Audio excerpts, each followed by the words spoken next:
नमस्कार दी Indian doctor में आपका स्वागत है। मैं हूं डॉक्टर चंदन और आज हम बात करने वाले हैं पेट के गैस के बारे में। बहुत बार लोग हमें रिक्वेस्ट भेजते हैं कि डॉक्टर साहब पेट में बहुत गैस रहती है, बार बार बनती रहती है, बार बार ये पैखाने के रास्ते से या मुंह के रास्ते से निकलती रहती है, तो इसके लिए क्या करना चाहिए। इस समस्या से हम बहुत परेशान हैं, तो इसके बारे में हम लोग विस्तार से बात करेंगे। और इस संबंध में मैं ऐसी भाषा का इस्तेमाल करने वाला हूँ जो जो पढ़े लिखे लोग हैं उनको भी अच्छे समझ में आएगी और जो पढ़े लिखे उतने नहीं हैं उनको भी अच्छे समझ में आएगी। तो इस वीडियो को जरा ध्यान से देखिएगा।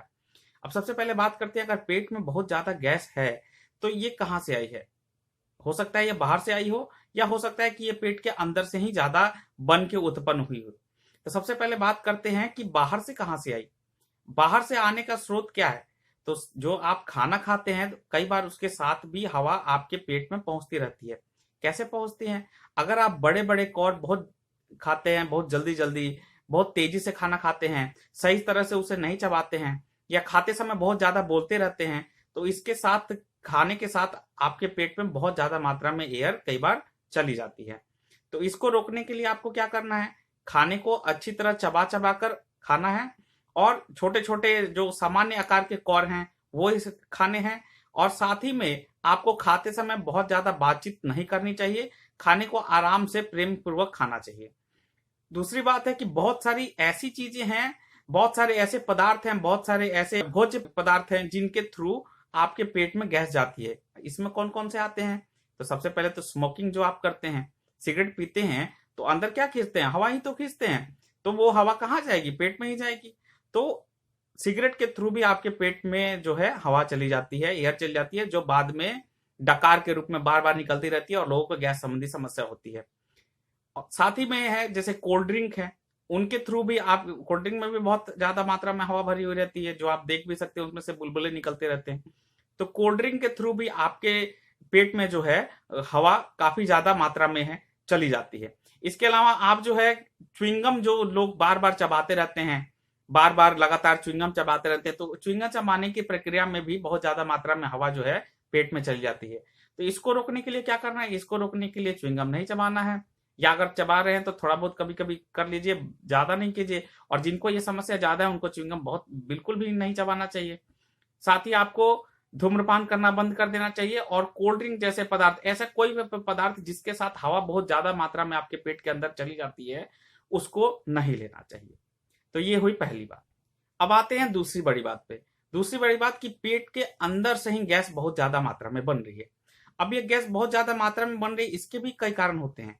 तीन मुख्य कारण मैं आपको बता रहा हूं। सबसे पहला कारण है कि आपके गलत आदतों की वजह से पेट में ज्यादा गैस बन रही है। कैसे गलत आदतों की वजह से?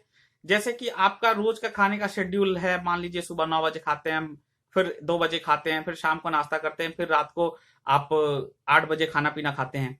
तो शरीर का एक शेड्यूल बन जाता है, शरीर जान जाता है कि आप 9 बजे खाना खाने वाले हैं, तो उसी के रेंज में जो शरीर में एसिड का, पेट में जो एसिड का सिक्रेशन होता है भोज्य पदार्थ को पचाने के लिए, वो करीब करीब उसी के हिसाब से ट्यून हो जाता है।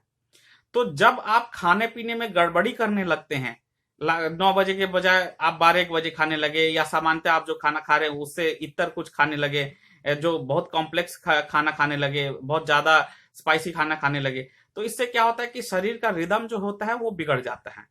तो जो लोग गैस की समस्या से ज्यादा परेशान हैं, उनको अपना जो आहार व्यवहार है वो टाइमली रखना चाहिए। उन्हें एक सेट टाइम पे खाना खाना चाहिए। उन्हें अपना शेड्यूल बना लेना चाहिए कि हम इस समय पे खाएंगे, सुबह 9 बजे, दोपहर 2 बजे, शाम के 4 बजे, रात के 8 बजे। इस तरह से जो है उन्हें पूरे पूरे दिन का शेड्यूल जो है वो बनाना चाहिए और उसके हिसाब से खाना खाना चाहिए।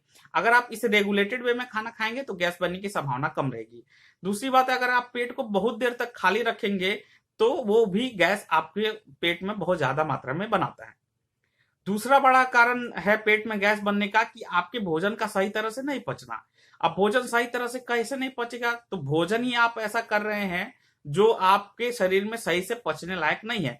जैसे कि आप बहुत ज्यादा तैलीय पदार्थ खा रहे हैं, आप बहुत ज्यादा स्पाइसी मसालेदार पदार्थ खा रहे हैं, बहुत गरिष्ठ भोजन अगर आप कर रहे हैं, तो ऐसा भोजन जो होता है वो आपके शरीर में अच्छी तरह से नहीं पचता है। अब वो अच्छी तरह से नहीं पचेगा तो कई बार वो गैस बनाता है पेट में। इसके अलावा क्या है कि जो लोग बहुत ज्यादा टाइट कपड़े पहनते हैं उनके शरीर में भी पाचन उतनी अच्छी तरह से नहीं हो पाता है और इसकी वजह से गैस की समस्या उनमें भी देखने के लिए मिल सकती है। तीसरा बड़ा कारण है खाद्य पदार्थ। बहुत से ऐसे खाद्य पदार्थ होते हैं जिनके पाचन के फलस्वरूप शरीर में बहुत ज्यादा मात्रा में गैस बनती है। और अगर आपको गैस की बड़ी समस्या है तो आपको इन सारे भोज्य पदार्थों से थोड़ा दूर रहना चाहिए। सबसे पहली बात है कि दूध और दूध से बने हुए बहुत सारे पदार्थ जैसे कस्टर्ड, आइसक्रीम। तो स्पेशली जिन लोगों को दूध उतना नहीं पचता है, बहुत से लोग ऐसे होते हैं जिन्हें दूध अच्छे से पच जाता है, कुछ लोग ऐसे भी होते हैं जिन्हें दूध अच्छे से नहीं पचता है। तो विशेष रूप से जिन्हें दूध अच्छे से नहीं पचता है या जिन्हें बहुत ज्यादा गैस की समस्या रहती है, या फिर आप देख रहे हैं कि दूध का सामान या दूध लेने के बाद गैस ज्यादा बनती है, तो उन लोगों को दूध से थोड़ा सा दूर रहना चाहिए। या दूध के बनी इस तरह के जो पदार्थ हैं जैसे कस्टर्ड है, आइसक्रीम है, इससे दूर रहना चाहिए। हालांकि आप दही ले सकते हैं, अगर वो ताजा अच्छा है तो आप ले सकते हैं। इसमें एक बात आपको ध्यान देने की बात है कि अगर आप दूध पूरी तरह से छोड़ देंगे तो भी आपके शरीर को नुकसान करेगा। तो पूरी तरह से कोशिश कीजिए कि ना छोड़ें, और अगर पूरी तरह से छोड़ रहे हैं तो अपने डॉक्टर से सलाह लीजिए। वो आपको विटामिन के सप्लीमेंट्स जो हैं, कैल्शियम के सप्लीमेंट या विटामिन के सप्लीमेंट्स जो हैं, या वो आपको जरूर एडवाइस करेंगे। अपने डॉक्टर की सलाह के अनुसार आपको, अगर आप दूध पूरी तरह से छोड़ रहे हैं तो डॉक्टर की सलाह के अनुसार सप्लीमेंट आपको लेना चाहिए। इसके अलावा दूसरे पदार्थ हैं जैसे कि गार्लिक, ओनियन है, प्याज है, लहसुन है, ये जो चीजें हैं ये आपके शरीर में बहुत ज्यादा मात्रा में गैस जो है वो बनाती है। इसके अलावा सब्जियों में अगर आप आएंगे तो जैसे कि आलू है, आलू भी गैस बनाता है बहुत अच्छी मात्रा में, और साथ में आपका पत्ता गोभी है। और बीज वाली जितनी सब्जियां हैं, मैं जितने लोग रोगी मेरे पास आते हैं उनको मैं मना करता हूं कि बीज वाली सब्जियां बिल्कुल नहीं खाइए। बीज वाली सब्जियों में क्या आता है, जो भी बीज वाली सब्जियां हैं जैसे कि सेम है, राजमा है, मटर है, इवन चना भी है, तो ये सारी सब्जियां जो हैं वो भी आपके पेट में अच्छी मात्रा में गैस बनाती है। तो इनसे भी थोड़ा सा आपको दूर रहना चाहिए। अब एक और महत्वपूर्ण बात मैं बताता हूं, ऐसे हम लोग बोलते हैं फल और सलाद बहुत खाइए, लेकिन फल जो है, जिन लोग रोगियों को ज्यादा गैस बनने की संभावना रहती है उनको फल का सेवन थोड़ा सा कम कर देना चाहिए। और अगर आप फल ले भी रहे हैं तो खाली पेट मेरे हिसाब से बिल्कुल भी नहीं लेना चाहिए।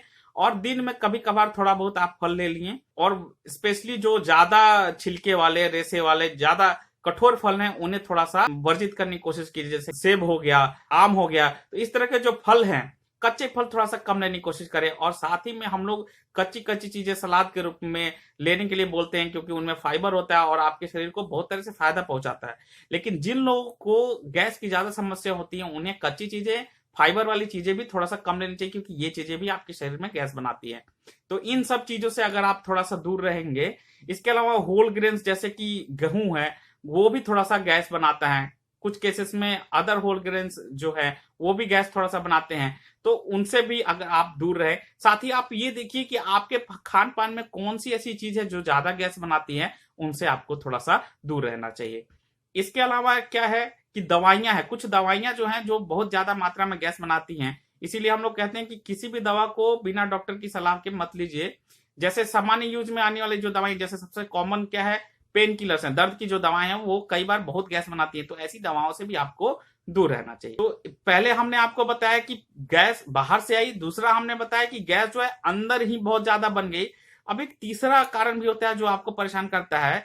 गैस का सामान्य रास्ता क्या होता है कि पेट से वो आंत की तरफ जाए और फिर पैखाने के रास्ते से बाहर निकल जाए।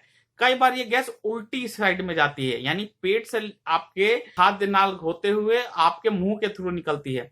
और ऐसे रोगी बहुत परेशान रहते हैं क्योंकि उन्हें बार बार डकार आती रहती है। तो कई सारे ऐसे पदार्थ हैं जो आपके पेट में जो गैस बनती है उसको ऊपर की तरफ धकेलने में मदद करते हैं, तो उन चीजों को भी आपको लेने से परहेज करना चाहिए। अब उनमें कौन सी चीजें आती हैं, उनमें आता है चॉकलेट, उनमें आता है स्मोकिंग यानी धूम्रपान करना, उसमें आता है अल्कोहल, उसमें आता है तेल और मसालेदार भोजन। अगर आप ये सब ले रहे हैं तो आपके शरीर में जो गैस बनेगी उसको ज्यादा संभावना होगी कि वो मुंह के रास्ते से निकले। उसमें पुदीना भी आता है, तो इस तरह के पदार्थ भी थोड़ा सा आप वर्जित करेंगे। स्पेशली जिन लोगों को बार बार डकार आने की समस्या है तो वो इससे बचे रहेंगे। अगर इतना सब कुछ करने के बाद और जो हेल्थी लाइफ स्टाइल है, जैसे कि हम लोग बताते हैं अच्छी नींद लीजिए, अच्छा खान पान रखिए, टहलिए, थोड़ा शरीर को थोड़ा सा एक्टिव रखिए। तो इस तरह की हमने इस पे एक वीडियो भी बनाया है जिसका लिंक मैं ऊपर दे दूंगा और नीचे डिस्क्रिप्शन में भी आपको मिल जाएगा। तो अगर सही लाइफ स्टाइल रखने के बावजूद, इन सारे परहेज को रखने के बावजूद भी आपके शरीर में बार बार गैस बन रही है, तो इसका मतलब है कि कोई समस्या है, कोई बीमारी है आपके शरीर में जो बार बार गैस बनाती है। बहुत सारी बीमारियां हैं जो गैस बना सकती हैं, उसमें से बहुत कॉमन में है कि खाने का अच्छी तरह से नहीं पचना, अल्सर हो जाना पेट में, और भी बहुत सारी समस्याएं जिसमें जो है गैस बहुत ज्यादा मात्रा में बनती है। तो ऐसे केसेस में आपको किसी भी एक अच्छे डॉक्टर से संपर्क करना चाहिए। आप अपने किसी लोकल डॉक्टर से संपर्क कर सकते हैं। आप चाहे तो टेलमेंटिस.com के थ्रू हम लोगों से भी संपर्क कर सकते हैं, और डेफिनेटली किसी अच्छे डॉक्टर से परामर्श लेकर आप अपना दवा कर सकते हैं। उम्मीद है आपको ये वीडियो बहुत लाभकारी लगा होगा और पसंद आया होगा। ऐसी अच्छी अच्छी वीडियोस देखने के लिए हमारे चैनल के साथ जुड़े रहिए, बने रहिए। धन्यवाद।